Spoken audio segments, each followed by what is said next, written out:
နေ့တင်ဆက်ပေးခြင်းတဲ့ကြောင်းရာလေးကတော့တခိတခါကမြန်မာပြည်ကမင်းသားတွေထဲမှာရှမ်းတောက်အောင်မြင်ထင်ရှားကြော်ကြားခဲ့တဲ့ရွှေဘလို့ခေါ်တဲ့မင်းသားကြီးအကြောင်းကိုတင်ဆက်ပေးသွားခြင်းပါတယ်ဗျရွှေဘကိုတော့ယနေ့ခေတ်လူငယ်တွေကသိချင်မှသိကြတော့မှာဖြစ်ပေမဲ့သူ့နာမည်ကိုတော့ကြားနေရတော့မှာပဲအစပိုင်းရှုံးပြီးနောက်ဆုံးပြန်အနိုင်ရသွားတဲ့သူတွေကိုရွှေဘကတော့ရွှေဘပါပဲကွာဆိုပြီးတင်စားလေးရှိကြပါတယ်ရွှေဘကဘာတူလဲမသိသေးသူတွေသိစေဖို့ဘိုးသူဒအနေနဲ့ပြန်လဲတင်ဆက်ပေးလိုက်ပါတယ်ဗျယနေ့ခေတ်လူငယ်များဟာရွှေဘကိုမသိမိလိုက်ကြတော့လဲအသက်40ကျော်နဲ့အထက်တွေကတော့ရွှေဘကိုမသိသူမရှိပါဘူးမရှိရလောက်အောင်လဲရွှေဘကရှမ်းတောက်အောင်မြင်ကြော်ကြားခဲ့တာပါမြန်မာရုပ်ရှင်သမိုင်းမှာအောင်မြင်ဆုံးပရိသတ်အားပေးဆုံးမင်းသားကိုပြပါဆိုရင်တော့ရွှေဘကိုပဲပြရမှာပါတော်ရောမြို့ပါမကျန်ရွှေဘကိုအသေးဆွဲဖြစ်ခဲ့ဘူးကြပါတယ်ဘလောက်ထိချစ်တယ်လဲဆိုရင်ရုပ်ရှင်ထဲမှာရွှေဘအငင်းဆဲခံနေရတာကိုမြင်ရင်ပိတ်ကားကိုခဲနဲ့ပေါက်ကြတဲ့အထိပါပဲဒုက္ခမင်းသားတွေထဲမှာဇက်ကားအများဆုံးရိုက်ကူးသူဖြစ်ပြီးအလွန်သေယုဆောင်ကောင်းသူဖြစ်ပေမဲ့ရွှေဘဟာအကယ်ဒမီတစုမှမရရှိခဲ့ပါဘူးသူ့အကြောင်းကိုတော့ယနေ့တိုင်အချို့လူကြီးများကသတိတရားနဲ့ပြောနေကြတော့မှဖြစ်ပါတယ်ရွှေဘကိုတော့1928ခုနှစ်မတ်လ30ရက်နေ့မှာပသိမ်မြို့ပတ်လမ်းမှာမွေးဖွားခဲ့ပါတယ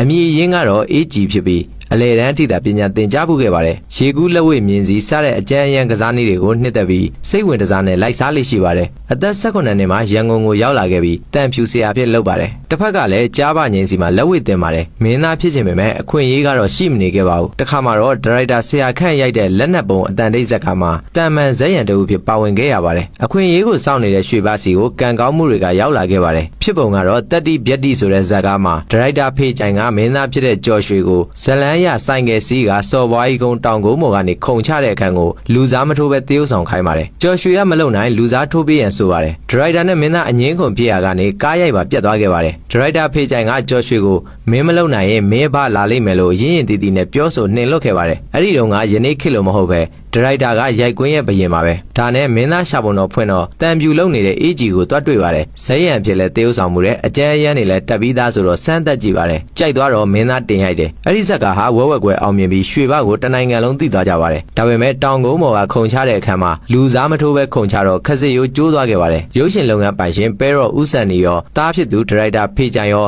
ာအမျိုးသားရေးစိတ်တဲ့ပြင်းထန်သူတွေဖြစ်တာကြောင့်ပြည်သူများမဟုတ်မခံစိတ်တရားမျှတမှုကိုလိုချင်တဲ့စိတ်တွေရှိလာအောင်ရုပ်ရှင်ကားတွေနဲ့ဆွဲဆောင်လိုပါတယ်အဲ့ဒီအချိန်မှာပဲရွှေဘနဲ့တွေ့တော့အစင်သင့်ဖြစ်ပြီးအတိုက်ခိုက်ကားတွေတော်လိုင်းကားတွေကြီးဇက်တိုက်ရိုက်ပါတော့တယ်အဲ့ဒီကစလို့ဇာတိသွေးပြန်လေသည့်ငှက်ခါစခန်းအောင်မြေစတဲ့ဇက်ကားတွေနဲ့ရွှေဘရှမ်းတောက်အောင်မြင်ခဲ့ပါတယ်ရုပ်ရှင်မင်းသားကနေတဆင့်တက်ပြီးကိုပိုင်ရုပ်ရှင်ထုတ်လုပ်သူဖြစ်နေလုပ်ခဲ့ပေမဲ့အတန်တိတ်3-5သာရိုက်ပြီးငွေကြေးမတက်နိုင်တော့တာကြောင့်ဖျက်သိမ်းခဲ့ရပါတယ်နောက်တစ်ဖန်ထပ်ကြိုးစားတော့ရွှေဘတဦးတဲ့ပိုင်တမရရုပ်ရှင်ထုတ်လုပ်ရေးကိုထူထောင်လာနိုင်ခဲ့ပါတယ်ကိုယ်တိုင်မင်းသားကိုယ်တိုင်ထုတ်လုပ်သူဖြစ်လဲအောင်မြင်တဲ့ဇက်ကားများစွာကိုရွှေဘကရိုက်ကူးနိုင်ခဲ့ပါတယ်ရွှေဘရဲ့တမရရုပ်ရှင်ထုတ်လုပ်ရေးကပတ်စံရဖို့ထက်အမှုပညာကိုသာအဓိကထားခဲ့ပါတယ်အဲ့ဒီအတွက်စက်တင်နဲ့ရိုက်ကူးရေးအတွက်များစွာကုန်ကြခံခဲ့ပါတယ်ငါးမှန်ဆွဲနဲ့ကျွန်းတန်တာဇက်ကားမှာဆိုတကယ်ကျွန်းစစ်ကိုတွားရိုက်ခဲ့တာကြောင့်ကုန်ကြစရိတ်များပေမဲ့အောင်မြင်ခဲ့ပါတယ်ရွှေဘဟာကရင်မြန်မာကပြားဖြစ်ပြီးအစ္စလမ်ဘာသာဝင်တဦးလည်းဖြစ်ပါတယ်ဇနီးဖြစ်သူတင်းတင်းလည်းရဲ့တိုက်တွန်းမှုကြောင့်တရားတော်များကိုနာယူပြီးတရားစာအုပ်များကိုဖတ်ပြီးတဲ့နောက်မှာတော့ဗုဒ္ဓဘာသာကိုစိတ်ဝင်စားလာတဲ့အတွက်ဆရာတော်ကြီးများထံမှဗုဒ္ဓဘာသာကိုကြာကြာနာနာလေ့လာစူးစမ်းခဲ့ပါတယ်1985ခုနှစ်မှာတော့ဗုဒ္ဓဘာသာဝင်ဖြစ်ခံယူကိုးကွယ်ခဲ့ပါတယ်ရွှေဘရဲ့တမရရုပ်ရှင်ထုတ်လုပ်ရေးမှာမြန်မာရုပ်ရှင်ခေတ်လယ်မင်းသားတွေဖြစ်လာမဲ့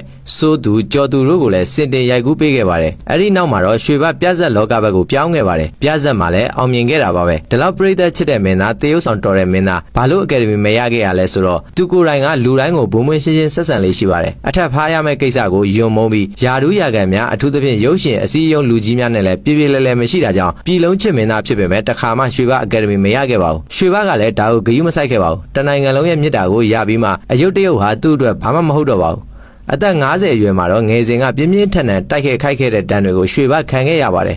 ယောဂမျိုးစုံကိုစတင်ခံစားခဲ့ရပြီးအသက်60မှာမျက်စိတိမ်ဖုံးလာပြီးနှလုံးယောဂလည်းစိုးဝါးစွာရလာခဲ့ပါတယ်။အဲဒီနောက်1988ခုနှစ်အရောက်မှာရန်ကုန်ပြည်သူ့ဆေးရုံကြီးမှာတက်ရောက်ခွဲစိတ်ခဲ့ပါတယ်။အဲဒီအချိန်က88အရေးခင်းကာလာဖြစ်ပေမဲ့သတင်းစာတွေမှာတော့ရွှေဘဆေးရုံတက်နေတဲ့သတင်းကခေါင်းစည်းနေရာကနေယူထားခဲ့ပါတယ်။အဲဒီလောက်ပြည်သူချစ်တဲ့မင်းသားပါ။သို့ပေမဲ့တက်တာလာခြင်းမရှိပဲနှလုံးယောဂဟာပုံမစိုးဝါးလာခဲ့ပြီး1988ခုနှစ်ဒီဇင်ဘာလ1ရက်ည7:00နာရီခွဲမှာတော့ရွှေဘဟာကွယ်လွန်သွားခဲ့ပါတယ်။နှစ်ပေါင်း40ကျော်ရုပ်ရှင်ကားတွေရိုက်ကူးပြည်သူကိုအလုပ်ကျွေးပြုခဲ့တဲ့ဒတိုင်းပြည်လုံးရဲ့နှလုံးသားကိုတင်းကျုံရယူနိုင်ခဲ့တဲ့တခိတခါကနာမည်ကြီးရှမ်းတောက်အောင်မြင်ကြော်ကြားခဲ့တဲ့ရွှေဘရဲ့အကြောင်းကိုပရိသတ်ကြီးသိစေဖို့တင်ဆက်ပေးခဲ့ခြင်းဖြစ်ပါတယ်ဗျကျွန်တော်ရဲ့ဗီဒီယိုလေးကိုစုံတဲ့အထိ like ပါကြည့်ရှုပေးကြတဲ့လူကြီးမင်းတို့တယောက်ချင်းစီတိုင်းကိုလည်းကျေးဇူးတင်ပါတယ်ဗျနောက်ဗီဒီယိုလေးမှာပြန်တွေ့ကြမယ်နော်